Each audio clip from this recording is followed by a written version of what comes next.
Olá, bem-vindos a mais um vídeo aqui no canal Ricardo de Paris. Eu sou o Ricardo e hoje temos mais um capítulo do livro Miguel Strogoff de Júlio Verne.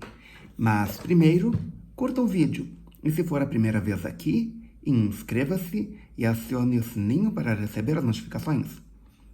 Já curtiu? Já se inscreveu? Já assinou o sininho? Então, vamos para o capítulo de hoje. Capítulo 23. A sentença do Emir. Miguel Strogoff, com as mãos ligadas atrás das costas, foi colocado em frente do trono do Emir. A sua mãe, quebrantada pelo efeito de tantas dores físicas e morais, deixava-se cair no chão, não se atrevendo a ver nem a ouvir o que se passava em seu redor. Abre, pois, os teus olhos, abre-os bem, repetiu o Sr. Farquhar, estendendo a mão ameaçadora para Miguel Strogoff. Ivan Ogarev, ao corrente dos costumes tártaros, havia sem dúvida compreendido o alcance daquela frase, porque os seus lábios entreabriram-se muito rapidamente num sorriso cruel. Depois caminhou a passos lentos para junto de Farquhar. Em seguida ouviu-se um toque de clarins. Era o sinal para começarem os festejos. Vai principiar a dança no seu Jolivet a Jolie Blanc. Contra o uso estabelecido, estes bárbaros dão-na antes da tragédia. Miguel Strogoff, com os olhos bem abertos, conforme lhe recomendaram o Emir, olhava em todas as direções. Ao mesmo tempo, dava entrada no terraço uma nuvem de dançarinas. Diferentes instrumentos tártaros adotara bandolim de 2 cordas de seda torcidas com um braço muito comprido feito de pau de amoreira, o cobizo, espécie de violoncelo aberto pela parte do tampo superior com as cordas de crina, a tibisga, comprida flauta de cana, os tamborins, as tromboretas e os tantãs casavam-se com seus variados sons com as vozes guturais dos cantores, formando tudo uma estranha, desusada harmonia. Juntem-se a isso os acordes de uma orquestra aérea composta de uma infinidade de grandes papagaios de papel que, presos com cordas pelo meio, vibravam ao murmúrio da viração como se fossem harpas e olhas. Não sei o que são isso. Que são harpas e olhas. Se você sabe, coloque nos comentários abaixo. As danças não se fizeram esperar. Eram de origem persa as dançarinas que se apresentaram e exerciam sua profissão em plena liberdade. Tinham anteriormente figurado nas cerimônias oficiais da corte de Teherão, mas depois da exaltação ao trono da família reinante, banidos por assim dizer da Pérsia, haviam se visto obrigados a tentar fortuna em outros países. Trajavam ainda a moda nacional e traziam grande profusão de joias a adorná-las. Pequenos triângulos de ouro e compridos pingentes balançavam-lhe nas orelhas, em redor do seu pescoço enroscavam-se as argolas de prata oxidada. Braceletes formados por uma dupla fila de gemas cingiam-lhes as pernas, e os braços e na extremidade das suas compridas tranças agitavam-se vistosos pingentes ricamente cravejados de pérolas, turquesas e coralinas. Devia ser bem bonito. A cinta que as apertava tinha no centro uma chapa brilhante parecida com a placa das cruzes europeias. Essas dançarinas executavam com extrema graça diversos passos, tanto a solo como em grupos. Vinham todas com a cara destapada, mas de vez em quando envolviam a cabeça numa nuvem de gaze que, passando por cima de todos aqueles olhos cintilantes, fazia lembrar um tênue vapor cobrindo um céu ornado de estrelas. Algumas traziam tiracolo uma faixa bordada de pérolas, a qual se suspendia uma grande escarcela de forma triangular. Dessas escarcelas torcidas de filigramas de ouro e que se abriam em dadas ocasiões, tiravam-se muitas fitas estreitas de seda escarlate, nas quais se viam bordados os versículos do Corão. As dançarinas estendiam as fitas pouco a pouco, formando variadas e compridas tiras, por baixo das quais outras passavam sem interrupção dos seus bailados. Quando sucedia que, no seu voltear, as dançarinas defrontavam com os versículos bordados, segundo os preceitos que eles continham, assim também elas variavam as posições, ora curvando-se profundamente em sinal de respeito, ora levantando-se num salto gracioso, como se quisessem ir agrupar-se entre as hurrias do céu do profeta. Não entendi. Mas, então fica o mistério. Mas o que era notar, o que faz impressão ao Cid de Olivet, é que as persas, em vez de impetuosas, se mostravam indolentes. Faltava-lhes o fogo, a animação e, tanto pelo gênero das danças como pelo seu desempenho, faziam lembrar mais as bailarinas frias e recatadas da Índia do que as almeias apaixonadas do Egito. Quando acabou-se a primeira fase da festa, ouviu-se uma voz grave que dizia: "Abre, pois, teus olhos, abre-os bem." O homem que repetia agora as palavras do emir, um tártaro de grande estatura, exercia junto de Felfarcã as funções sinistras de carrasco. Colocado atrás de Miguel Strogoff, este homem sustinha nas mãos sobre um sabre de lâmina longa e recurvada, uma dessas lâminas de damasco, temperadas pelos célebres armeiros de Kashi e de Izar. Junto dele, 2 guardas haviam disposto uma trípode sobre a qual assentava uma grelha, em que ardiam alguns carvões sem fazerem fumo. O ligeiro vapor que se levantava provinha apenas da incineração de uma substância resinosa e aromática, feita de olíbano e de benjoim, que de vez em quando se atiravam para cima do lume. Entretanto, ao grupo dos persas cedera-se imediatamente outro grupo de bailarinas de raça diferente, que Miguel Strogoff não teve dúvida em reconhecer. Parece que os 2 jornalistas as reconheceram também, porque Harry Bloom disse para o seu colega: "São as ciganas de Nizhny Novgorod, não são?" "São", respondeu Cid de Olivet. "Estou certo de que os olhos dessas espiãs devem render-lhes muito mais dinheiro do que os pés." E Alcide de Olivet não se enganava, fazendo delas criaturas ao serviço do emir. Na primeira fila das ciganas figurava Sangarra, admirável com seu traje pitoresco e extravagante, que mais lhe fazia realçar a formosura. Sangarra não dançava, mas colocou-se na qualidade de mímica no centro das suas corifeias, cujos bailados de fantasia participavam um pouco dos diferentes países que esta raça percorre, da Boêmia, do Egito, da Itália e das Espanhas. Das Espanhas? Seria da Espanha? Fica o mistério. Se você sabe explicar esse mistério, coloque nos comentários abaixo. As ciganas iam se influindo com as bulhas dos adufes, que agitavam a miúde, e com o espírito dos bairés, pandeiros de pele estridente, que elas faziam ressoar com os dedos.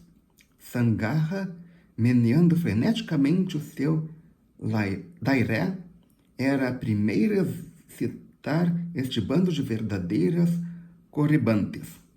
Então, viu-se aparecer um cigano de 15 anos, quando muito, trazendo na mão uma dutara afinada em quartas, cujas únicas 2 cordas ele fazia vibrar por meio de um ligeiro movimento de unhas.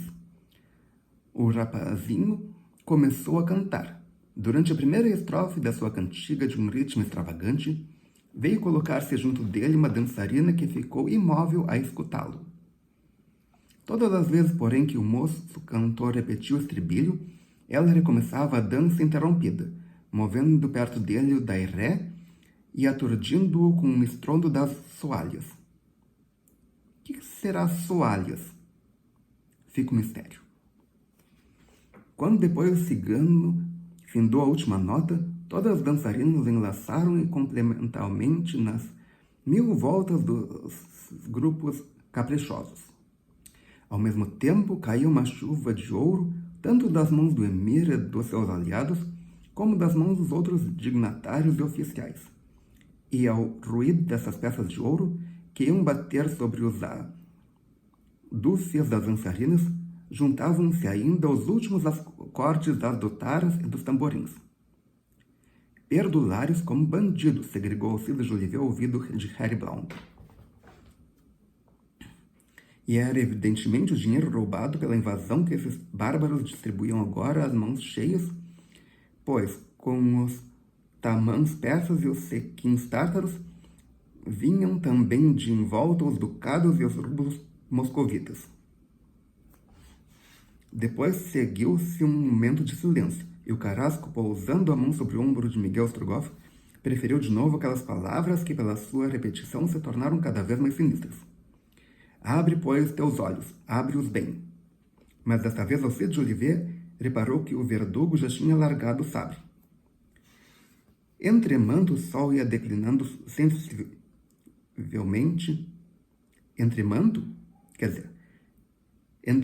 Nesse momento o sol ia declinando sensivelmente.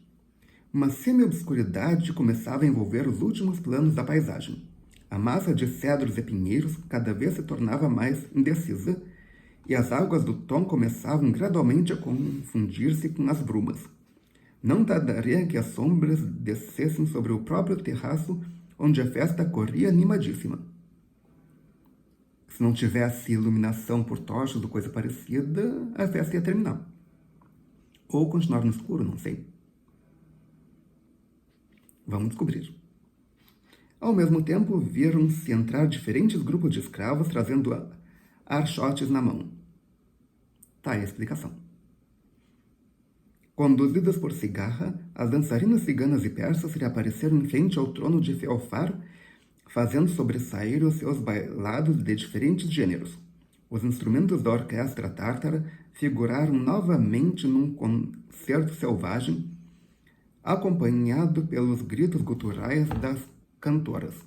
Os papagaios que se tinham arriado, cercados agora de uma constelação de estrelas de lanternas multicores, subiam de novo no ar e, agitadas pela brisa fresca da noite, vibravam ainda com mais intensidade no meio desta iluminação aérea.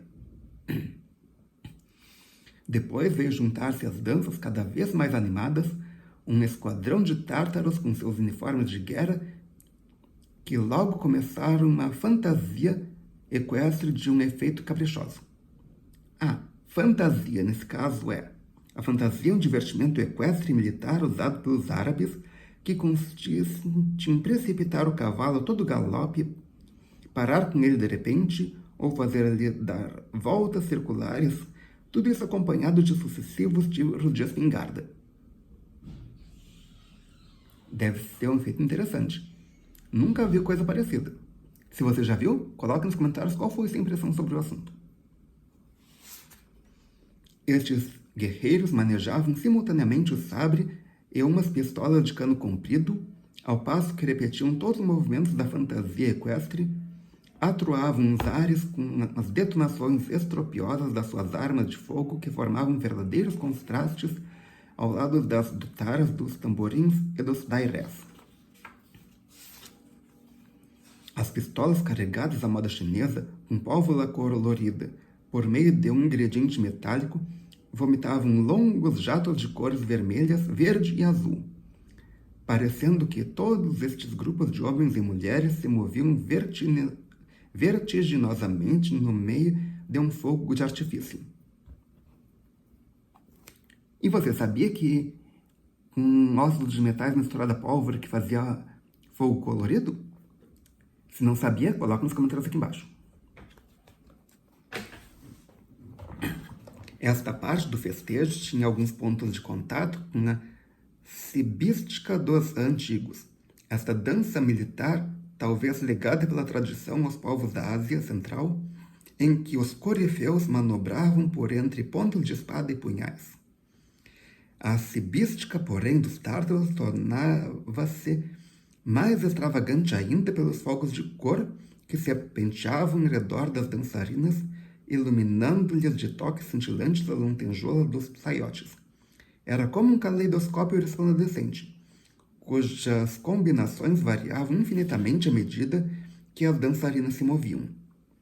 Por mais habituado que estivesse um jornalista parisiense aos efeitos e esplendores do moderno cenário teatral, Alcide Jolivet não pôde reprimir um ligeiro movimento de cabeça que, para um apreciador de fino gosto, equivale a dizer: não é feio, não é feio. Uma forma dos franceses dizer: é bonito. Eles diziam o contrário: não é feio, quando é bonito. Não é bonito, quer dizer que é feio. Depois, como obedecendo a um sinal convencionado sobre este vistoso quadro, cessou repentinamente. As danças findaram e as dançarinas desapareceram. Estava concluída a cerimônia, e só os archotes iluminavam a esplanada. Há pouco ainda tão vislumbrante de luzes variegadas. Seria variadas? Fica o mistério. A um gesto do emir, Miguel Strogoff foi conduzido para o centro do terraço.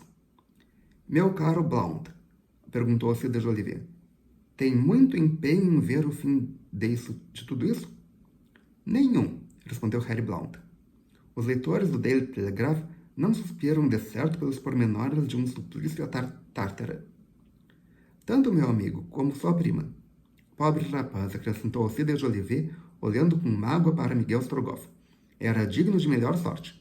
Aquele valente soldado merecia antes ter caído num campo de batalha. Se pudéssemos tentar alguma coisa para salvá-lo, sugeriu Harry Blount. É infelizmente impossível. Os dois jornalistas lembravam-se do generoso procedimento de Miguel Strogoff a seu respeito. Sabiam agora por que provações escravos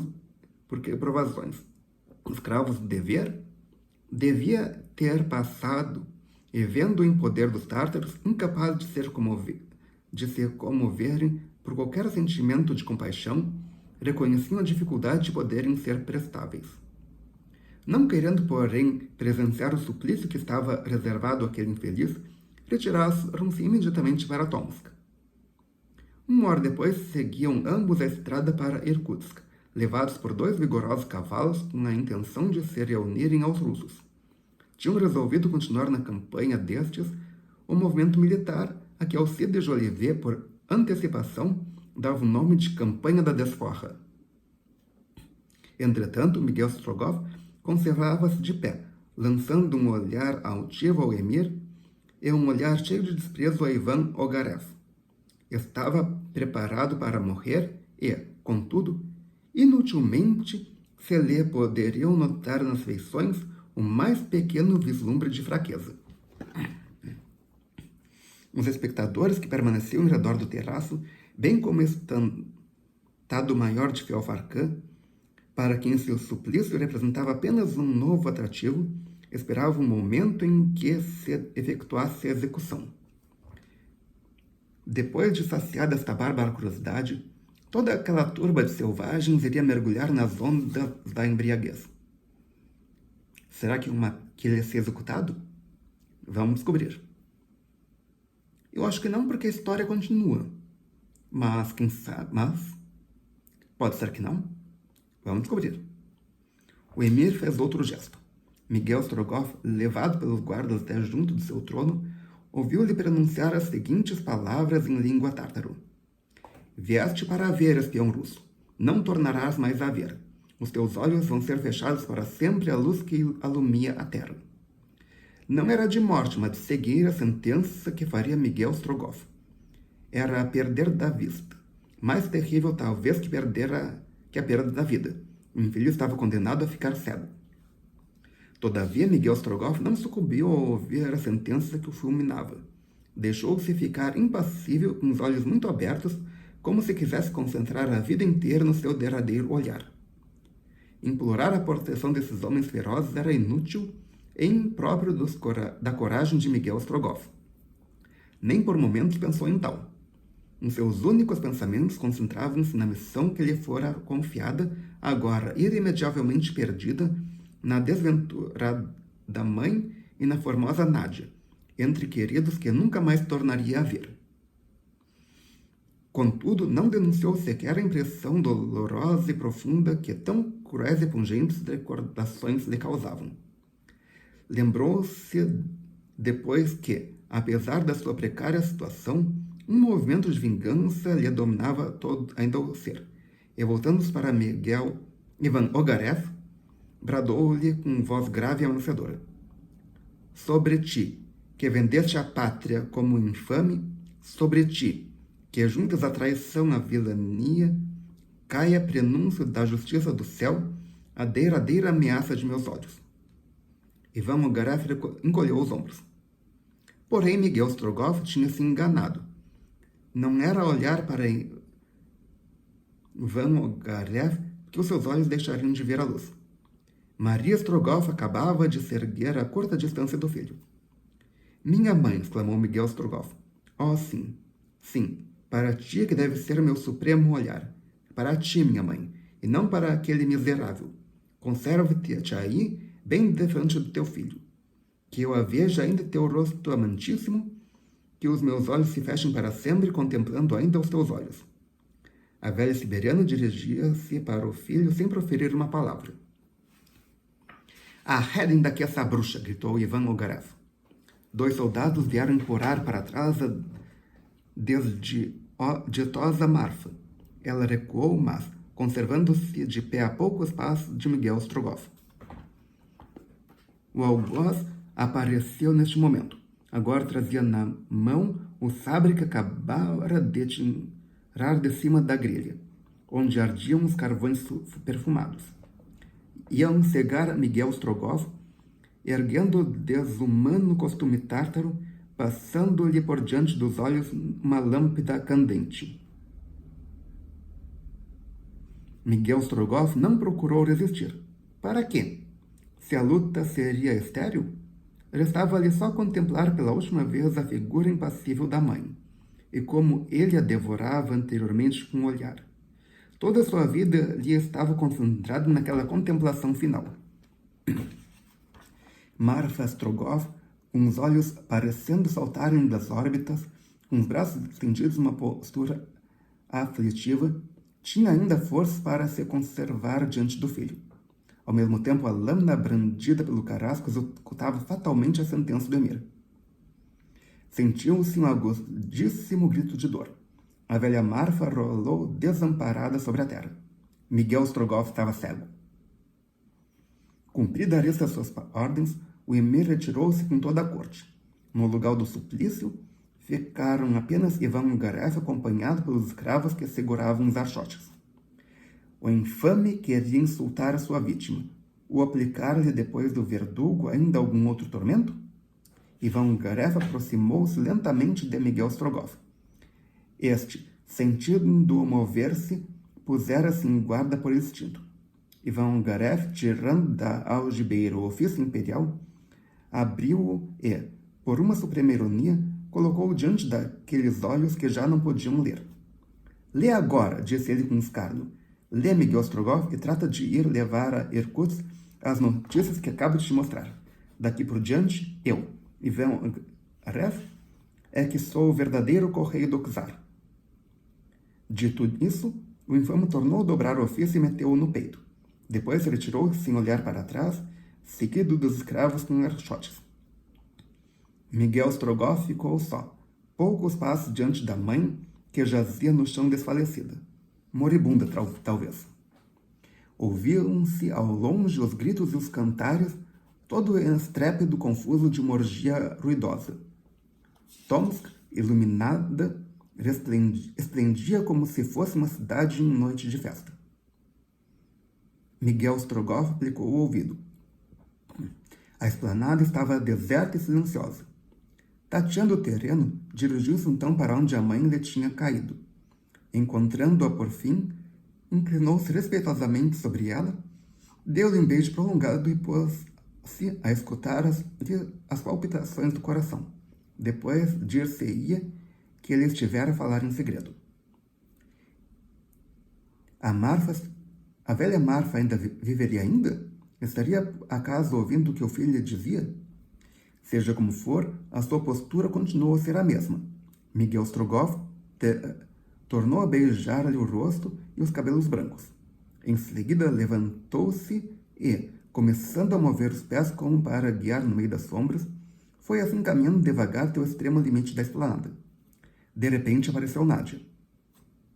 Aí veio a pergunta.